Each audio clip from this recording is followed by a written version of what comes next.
Hello everybody, welcome to the Centbee Show. I'm your host Lorien Gamaroff and my co-host is Kage, Ntshingila. Kage, welcome to the show. So, Ms. G, how are you doing? good and yourself? How's your week been? It's been productive. Yeah? Productive. But you know, I always look forward to Wednesdays. Yes, I know. This is your favorite time of the week. Yeah, It's my favorite time of the week. It's a time when we can get to talk to the users of Centbee and potential users and also just the world at large. Yeah. Trying to educate them about really what Bitcoin is about, at least what it's supposed to be about. What it's really about. What it's really about, at least what the inventor wanted it to be, Yeah. right? Yeah. You know, now in this time of speculation and everybody's feeling rich, everybody's buying crypto and it's going to the moon. It's crazy. It means that the goal is lost. It is. It's there's just a really misguided hope that this is an opportunity you can get in and you can make money, you can get rich. Yeah. I mean, that's really just all crypto has become. And also when we look at what is called Bitcoin but is BTC, that is it. It's buy now and hold it and retire.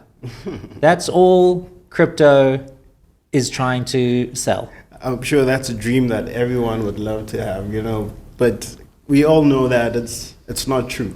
That's not how it works, because you always mention that, you know, there's no shortcut to proper success. You know, like hard work and just putting in time, you know, is what's really paying off versus this whole speculation nature of just buy some crypto and then your dream will come true, basically. Yes, it's like playing lottery. Yeah. You know, when you win the lottery, I think the history shows that people who win the lottery end up being wrecked.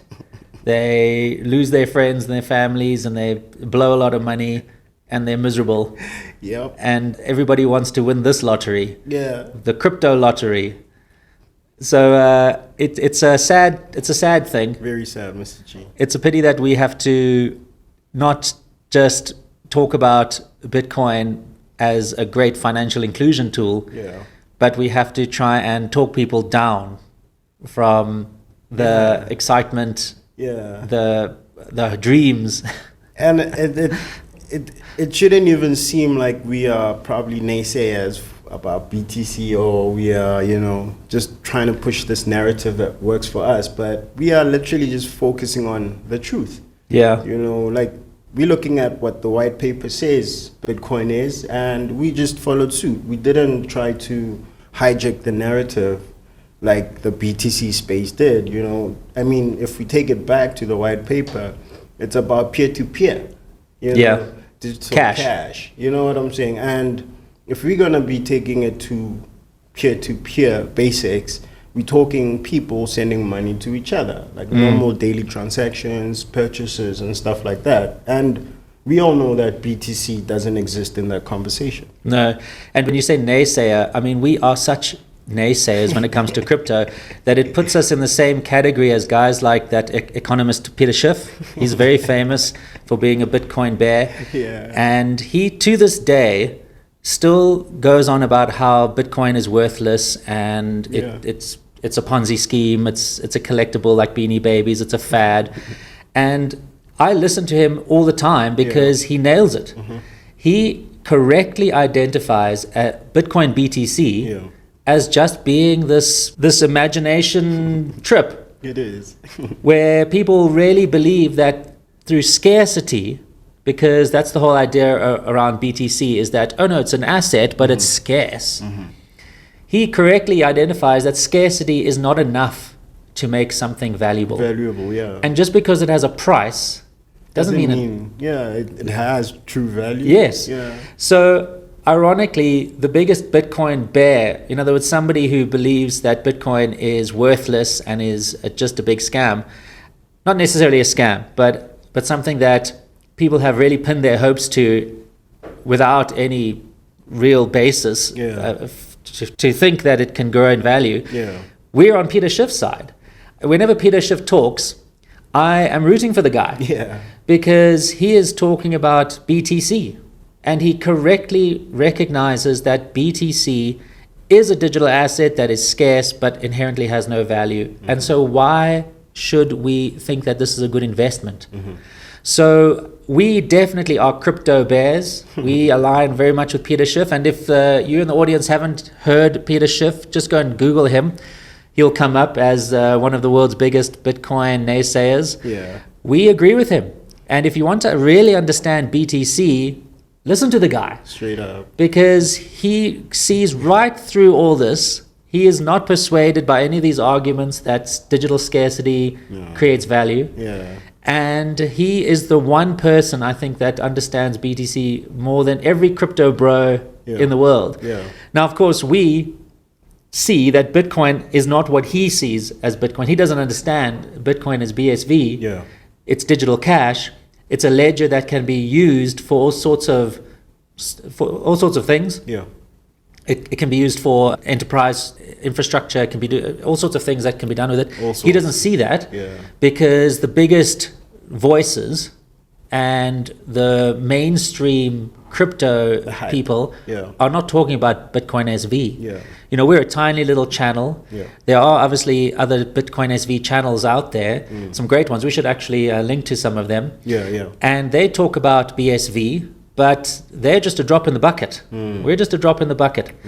So I hope that you and the audience out there can listen to what we're saying and use your sense, your common sense when it comes to valuing these cryptos, and think to yourself, what utility does this thing have?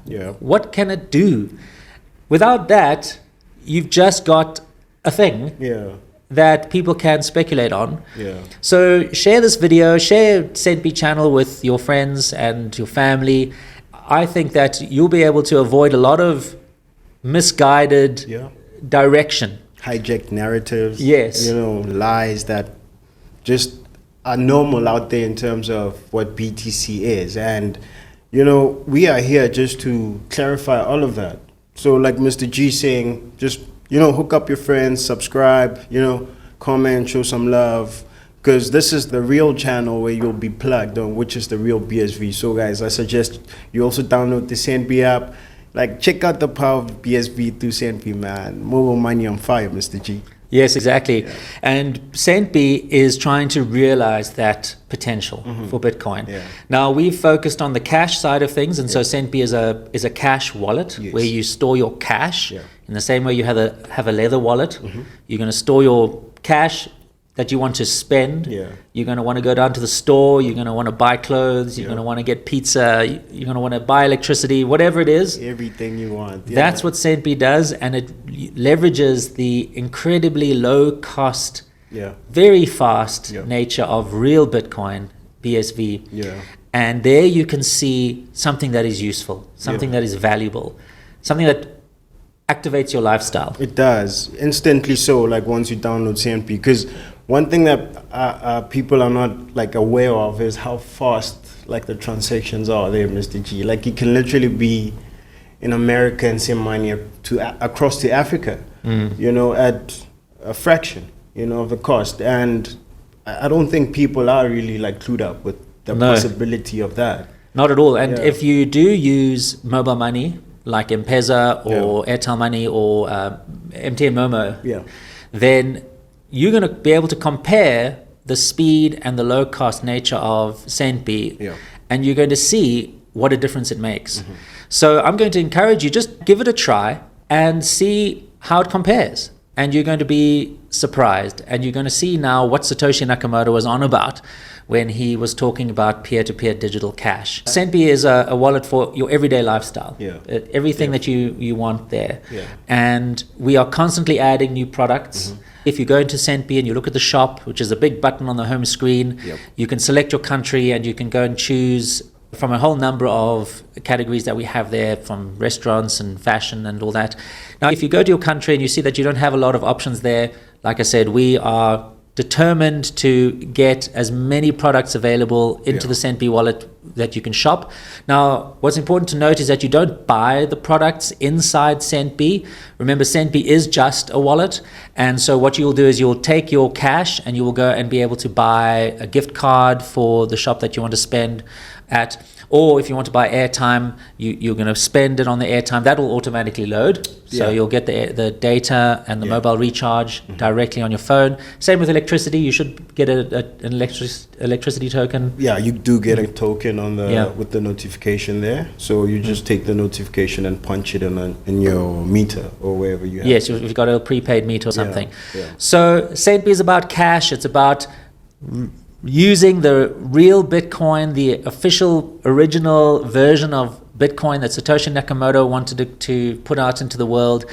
And you're going to get to see what he was on about when it comes to digital cash. It's not about speculation. It's not about investments. It's not about savings. It's never been. Don't ride that crypto wave. Of course, it seems like a sure thing right now when all the world is piling in.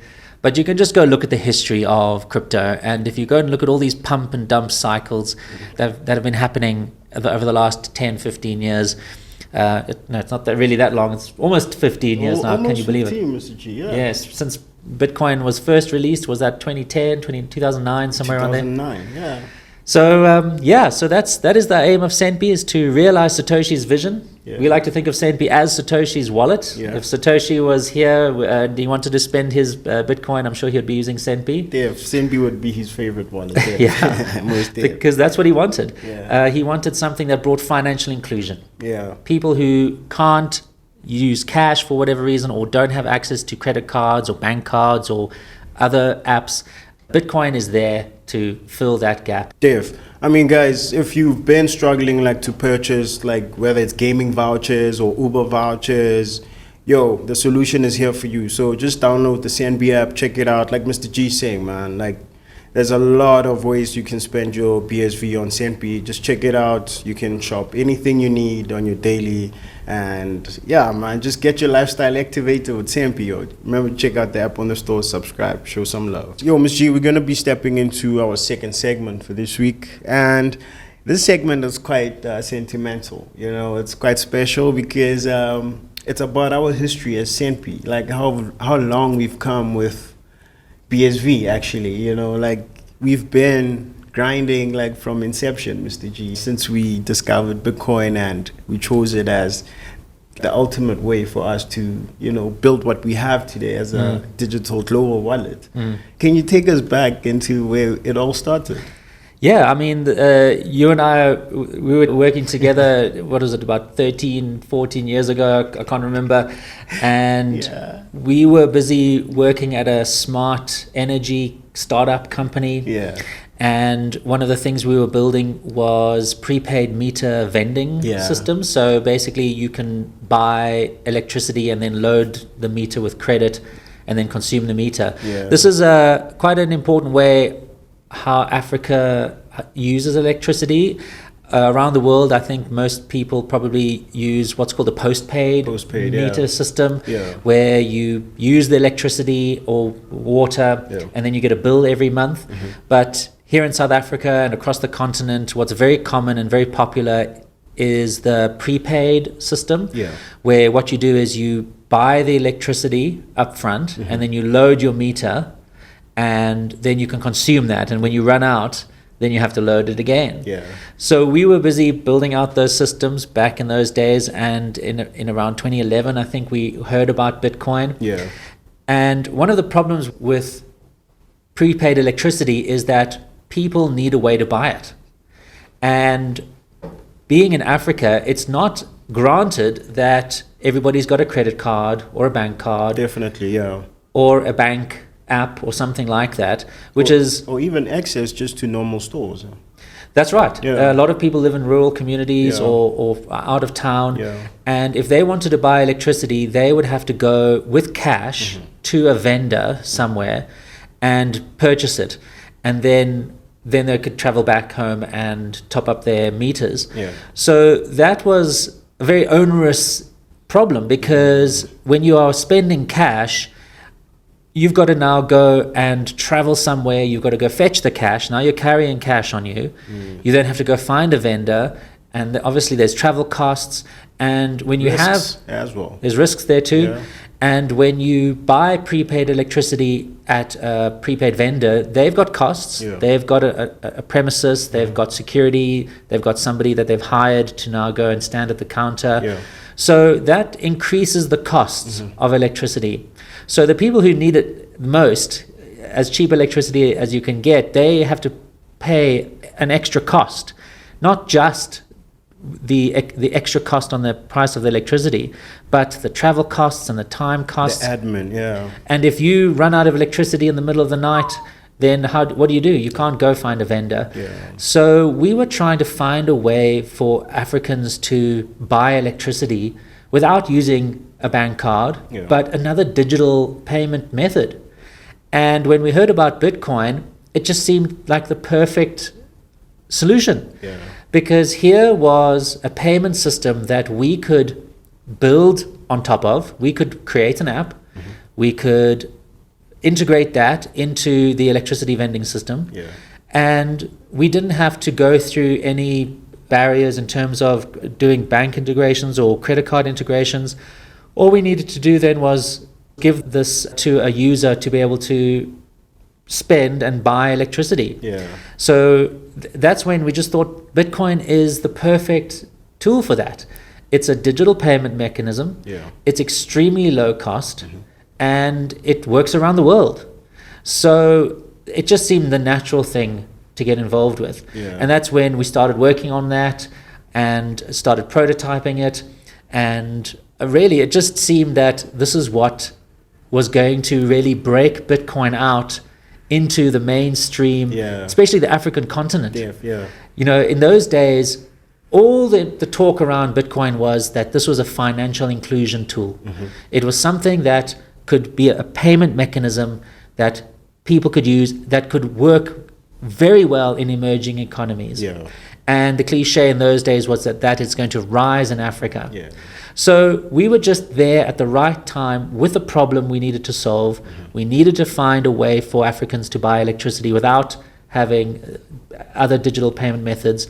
And Bitcoin just landed on us, and we just never looked back. We never looked back, Mr. G, because I remember those days so well, man, like so vividly so. Because, me just witnessing all of that, like, I was also trying to understand, like, where the technology is really going to be taking us in terms of the future. We were, like, considering the whole financial inclusion ideology around Bitcoin, but we never understood, I guess, fully where it's heading, because I don't think we foresaw it being where it is today. Absolutely. There was no such thing as crypto in those days.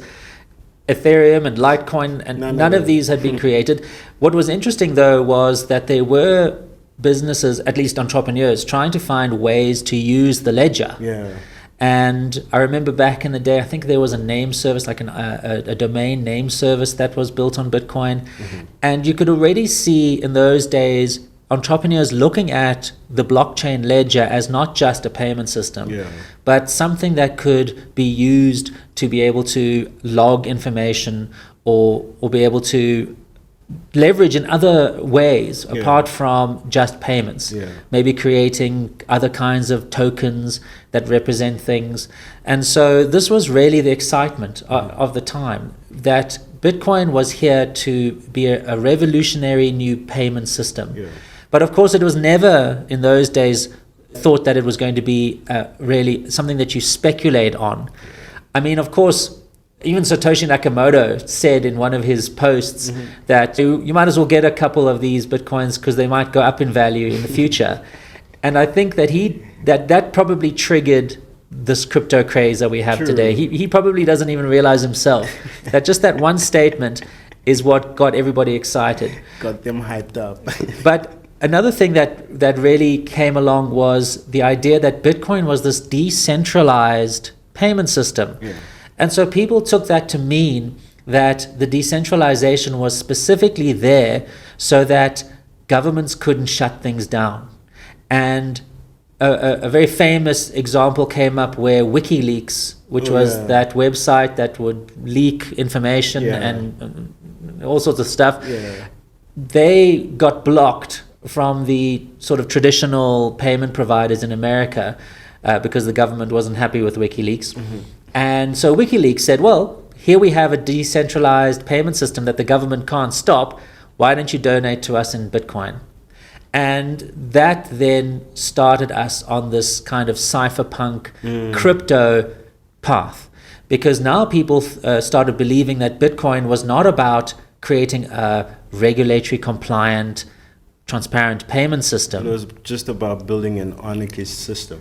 That's right. Yeah. This was now an anarchy tool, Yeah. because if the man was getting up in your face and was trying to stop you from donating to places like WikiLeaks, There's a way. or even shopping online for things that might be considered illegal, guns and drugs. What Silk Road and That's stuff. right. Yeah. Silk Road was around at that time. Yeah. And so now this whole crypto cypherpunk mindset crept in. Just took over, yeah. And now it wasn't about financial inclusion. Now it was about how can we hide money from governments? How can we pay for things and buy things online that governments are stopping us from buying? We want not just a libertarian world, we want an anarchy world where there are no rules. And so that just really brings us to where we are today, where we have this crypto mindset of trying to create this maximally decentralized system, not with the aim of creating a resilient system or a system where we can have peer-to-peer cash, because that's part of the idea of decentralization, is that you can be on the edges of the network. You don't have to be connected to the central servers, and you can make a digital payment. We've touched on peer-to-peer payments, the actual technology around that. SPV stuff, That's right, simple payment verification, which is described in the Bitcoin white paper. So the decentralization word became the mantra. And it had now loaded into it the idea that this was about something that was unstoppable, ungovernable.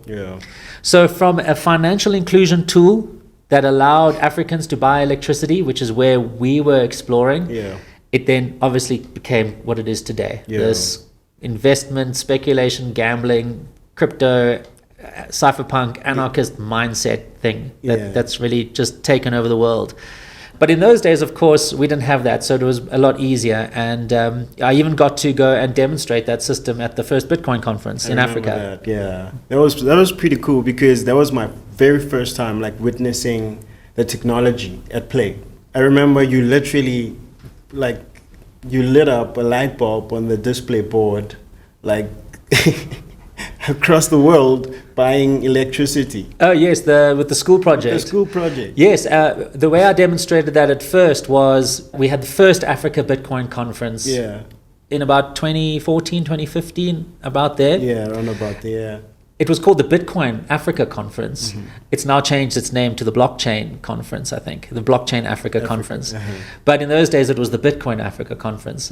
And I got to go and demonstrate the system that I had created, where you could send money to a Bitcoin to the meter, and it would then top up your meter and turn the lights on. That was crazy. So that was really nice to be able to show a use case. And what was so cool at that conference was that we were showing how you can now use Bitcoin as a payment system to do something real. To go and literally turn the lights on in your house by buying electricity. And a lot of the speakers at that conference, and there were interesting guys there. Vinnie Lingham was there. Brock Pierce was there as well, the founder of Tether. And so they were really getting into the crypto idea. Of course, there were exchanges represented there, even though on those exchanges, really all you could trade was Bitcoin. But this example that we had created of being able to buy something, spend something, something so useful to people, so important, really stood out at the conference. Definitely, and showed the power of Bitcoin as a payment system. But even then, unfortunately, the idea was moving away from that and more about the whole investment thesis. MSG, it's pretty cool that you understood the white paper for what it is from inception, because taking it back, for me, I look at it, that demonstration was like a practical example of what Bitcoin could do. And that was, I don't think at that time there was any evidence that would surpass that. Yes. Because you were demonstrating how it could also, I mean, it's about the inclusivity part. You know, I mean, we were trying to solve a real world problem with electricity access and stuff. And then here you are demonstrating a tech that sort of like eradicates all of those existing problems, like live on stage. Yes. And what's cool also was that it showed the programmability of Bitcoin. Yeah. You know, at the end of the day, Bitcoin is just software technology. Yeah. And you can integrate into the blockchain. Anybody can. It's like the internet. Yeah. Anybody can create a website. Yeah. Anybody can create an app or a business that integrates directly into the blockchain. And what I did there was I integrated the blockchain into the metering system, and it just demonstrated how easy it is to create new products, new services. If you just know a little bit of code, you can now go and take the power of Bitcoin, the payment capability, the ledger capability, and this is where the word permissionless comes in. You can now go and create that new business. And if it serves people and if it adds value to people's lives, you can get an investor and you can go and build a valuable business that really makes you wealthy in a real way. In a real way. Not just because you were lucky and you took a punt on a crypto and chasing fool's gold. Chasing fool's gold. So Bitcoin as a low-cost cash payment system, also as a programmable system where really you can now go and just build whatever you like. And of course, there's so many tools and libraries, code libraries out there that you can go and download and use. And if people want to go and try this, and if they go to the Bitcoin Association website, I think it's bsvassociation.org, then they can find a whole lot of resources there on how to write an app, how to tie into the blockchain, how to make payments, and how to listen for transactions. So this was a wonderful opportunity back in those days to show the power of Bitcoin and what a useful thing it was. But of course, as we keep on saying, it then deviated into crypto. Oh man, that's cool, Ms. G. I mean, for me, it's been evident till today. I mean, your experience shows in the product that we have, and we've understood the white paper from inception. That's why we abide by trying to include people, you know, in this sort of like activation space of mobile money. You know, like we're activating people who couldn't before, and people are getting access to stuff that they never thought they would before. And I believe that's what the technology is really meant for. Oh yeah, Ms. G. So, you know, with this electricity like focus that you had like back then in terms of Bitcoin, there was also a huge demo that you did of lighting up a school. Yes. Like, what was that all about? So after the conference, the Bitcoin Africa conference, when I showed the electricity system, when I showed the lights on the stage, I had a little metering board, demo board there, and somebody in the audience sent Bitcoin to the meter, and then the light turned on. That was picked up by a person involved in another crypto initiative in Austria. He was involved with trying to leverage blockchain in the electricity infrastructure world in Europe. And he was very keen to see this, that Bitcoin is now being used in a way with electricity. And so he wanted to talk about that at another conference he was going to at MIT in Boston. His name was Ewald Hess. And he has an organization called the Energy Web Foundation. And so he's very interestingly trying to explore blockchain in the electricity sector. But he said, can't we do some kind of demo around this?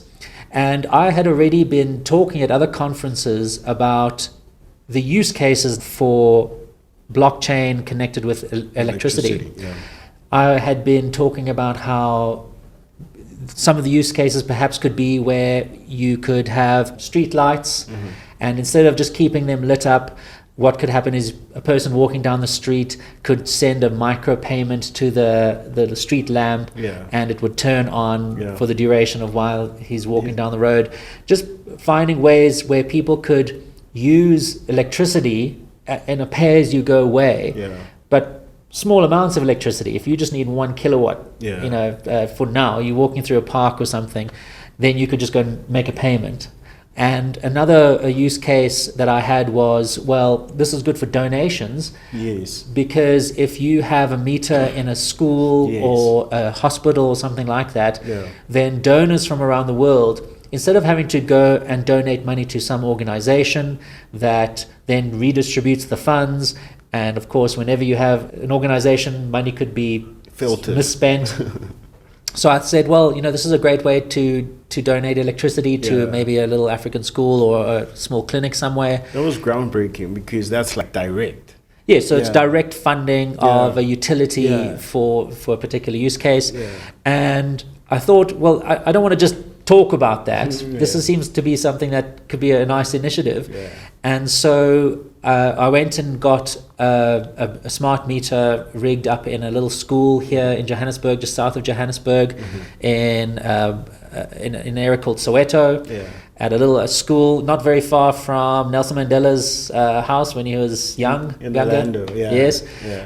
And what we did was we said, right, we're going to show people at MIT how they can now send electricity, essentially, or at least send a payment for that electricity from across the world. Yeah. And so Ed was then presenting at MIT, and I said, right, I'm going to go down to the school, and we will see how, and I'll have my laptop, and then I'll zoom into the conference, and then I'll show the delegates where we are at this little school, and then Ed would send a Bitcoin to the meter, and then that would credit the meter with electricity, and the lights would go on. Yeah. And so, because the conference was being held at MIT in Boston, it was about 3 o'clock in the morning here in South Africa. So we went down to the school, and the teachers and the parents had heard about this, and they were excited about this, and so they also came Imagine at that time, wow. early in their pajamas. Nice. And what we did was we zoomed in, we talked about it, and then a Bitcoin was sent by Ed from MIT right to the meter, and that's when the lights went on. And it was just such an impactful moment. Everybody was excited, and there's video of that. There's a documentary On that, about that. We should definitely link to that. Yeah. And it just, again, showed the power of being able to touch somebody in a way. Instead of just speaking and having your voice being heard, you could actually now go and reach out and make a difference from across the world.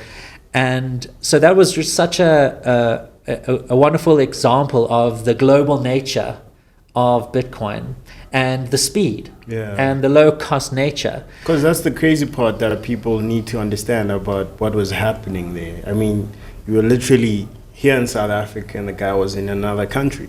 Yeah. And he directly sent the Bitcoin to the meter, and then power just went on. So that was just such a great example, and really why we're so excited about this, because that's a real impactful thing that can happen. It wasn't about somebody buying the Bitcoin and waiting for it to go up in value. This was a real use case, a real application. And then because of that, I got an opportunity to speak at the TEDx conference in Switzerland. Because I was about to ask about that. I'm like, you've already done a TEDx. I mean, that's like a proper, like that's like a proper weight under your belt, man. It was really a great opportunity. I got to meet some really interesting people. One of them was Michael Casey, who is an author, a Bitcoin author, and I was very glad to get to meet him there. Yeah. But it was also nice to be able to talk at a conference like that about Bitcoin as not just something that, again, is something you speculate on, but a real positive application. The title of the talk was The Virtue of Cryptocurrencies, but I wasn't trying to advocate for crypto or the cryptocurrency idea, but it was a word that was suggested by the organizers because it seemed generic, and we weren't specifically focusing on any particular crypto. But that was something that really just has now driven us to this point with Centbee. In those days, the idea was good, being able to fund an electricity meter with Bitcoin. It was, But we had a problem where nobody had Bitcoin Yeah. and nobody could use it unless you understood exchanges or something like that. And that's when I realized we've got to go back a bit. We need to take a few steps back. Yeah. We've got to find a way for people to be able to have Bitcoin on a mobile phone and to be able to spend it. And so that's really where Centbee was created. Yeah. And then you and I started working on Centbee, building it out. And here we are today, really with the vision fully realized now. You can go and buy electricity with Centbee. So it's so surreal because once upon a time, you know, it was just an idea. And here we are today. We have a fully functional product that works across the globe. For me, that's a testament that BSV is real. And the mission, the goal that we had, which is to get Bitcoin into the hands of as many people as we could, not just across the African continent. Obviously, our hearts are here, and we love Africa, and we focused on Africa really as a whole. But the whole world. I mean, especially emerging economies. Yeah. And so now we have the vision fully realized. We've got an easy way for people to hold their Bitcoin on their Centbee wallets and to be able to not just buy electricity, but spend it on whatever. Just about everything that you can think of. Yeah. So I would say at this stage, the mission is at least the goal that we had to build the product. Has been accomplished to a greater or lesser extent. I mean, of course, we still want to make improvements to Centbee and make it faster and better and cooler. But I would say we did what we set out to accomplish. Make it possible for the average person anywhere in the world to now be able to get Bitcoin and spend it as cash, just the way Satoshi intended. Well, Steph, yo, mobile money on fire, guys. Remember, if you don't have the Centbee app, check it out in the stores. Experience the power of BSV with Centbee, because I don't think you'll ever get to experience the power of BSV any better way than through Centbee. Yo, check out the Centbee app, spend on whatever, get to share it with friends, you know. So yeah, just explore the app, check it out in the stores. Remember to subscribe, show some love. Yeah, mobile money on fire. Thanks for that, Mr. G. I mean, that was pretty cool, like catching up on our history, just also letting people in our journey, like understanding where we come from is Centbee. So yeah, guys, just remember to download the app on the stores, subscribe, show some love. Yeah, Mr. G, we're going to be stepping into this week's questions and feedback from our users. Our first one was actually posted on our YouTube channel, comes from Mirko. He's asking, when will Coinify be enabled in Italy? I can't top up in my country. Yes, so with top-ups, we have a top-up section in the Centbee app, and if you select your country, you will see the available options where you can top up. Now, for a lot of our European users, we do have a third-party service called Coinify that we've integrated into Centbee Wallet. They are a crypto company accepting credit card payments, and because of that, very often the banks or local rules and regulations don't allow people to use their credit cards to make Bitcoin payments. Yeah. So even if you see Coinify as a top-up option in your country, it may be that Coinify is not allowed. But it could be that your bank is going to reject Coinify payments. Yeah. And so if it's not working for you, unfortunately, we can't do anything about that, because it's all up to Coinify. Really, all that we have is an integration into the Coinify top-up service. And so the payment goes through Coinify, and the Bitcoin is sent from Coinify to your Centbee wallet. So I can't say if it's going to work ever, if things are going to improve with Coinify. And so if it's not working now, we are not sure, because like I said, it might not be Coinify's problem, it might be your bank's problem, where your bank has specifically said, no, we're not going to facilitate Bitcoin top-ups. Sorry, Marco, but yeah, don't be discouraged. Just try to explore other ways just to get some BSV in your wallet, yeah? So yeah, our second highlight actually comes from Abandoned Steve. This was posted on X actually. They are saying through my Centbee wallet that is only supporting BSV, I can purchase vouchers for almost any store the adoption is much greater when you can actually earn and spend without the hassle of cash tokens. Yes, well, there he mentioned earning. So if you can't get Bitcoin SV from an exchange or from Centbee's top-up, You can earn. why don't you earn it? Exactly. Yeah. Somebody says, hey, I want to pay you for a job. Now, what's cool also is if you do remote work, Yeah, you can get paid around the world with BSV. yeah. So hopefully that's an alternative as well. You can It go is. and earn your BSV. It is. I mean, it's also like a proper way of getting paid, a secured way. So we also need to at least mention that as an option for people to receive their money as BSV, you know. Absolutely. Yeah. Get paid in BSV. You'll get the money instantly. Yeah. You can spend it instantly. Yeah. It's not a payment that can be reversed. Yeah. There's no such thing as a chargeback. That's what makes it cash. Yeah. Cash is when you hand it over and it's in your possession. You've got it. Yeah. So it's a great way to get paid. Just remember, Centbee is just like mobile money. It is mobile money. It's just better mobile money. Yeah. So if you're getting paid with M-Pesa or another mobile money product, just say, I want to use Centbee, and you'll be able to benefit from all the great features that Centbee has. Yeah. Just remember to check it out on the store, guys. Remember to also show some love, subscribe. Mobile Money on Fire. Yo, our third highlight comes from Cornell. So Cornell is saying Centbee, they are keeping it real about the hype and the true value of digital cash. BSV stands out as a practical tool, not just another speculative crypto. Great to see a focus on real-world use over market.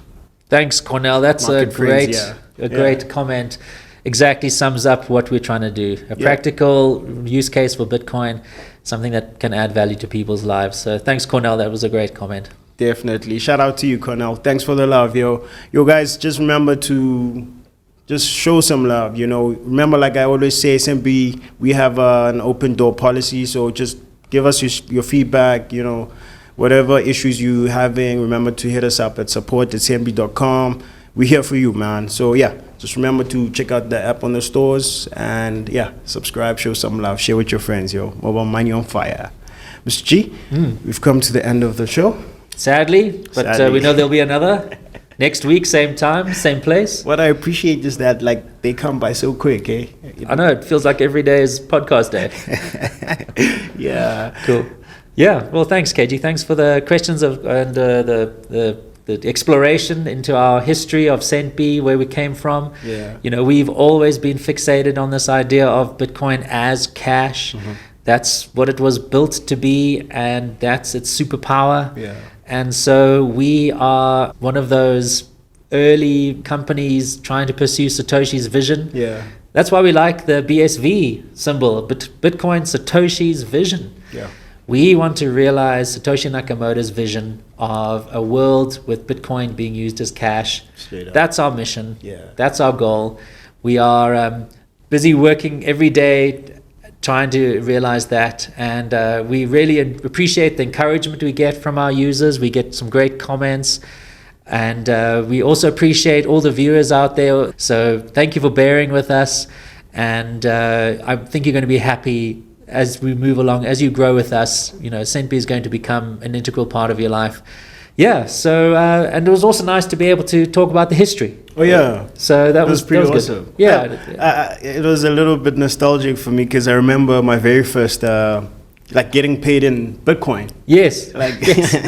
my first, Yes, it was my I paid you. Yeah, it was my first gig getting Yeah. paid in Bitcoin, and I don't want to lie, like, the feeling was pretty awesome because it was like, wow, like, now there's, you know, new possibilities of getting paid in ways that I never thought, and, you know, here we are today. I mean, this is awesome, man. Yes, it is great. Cool.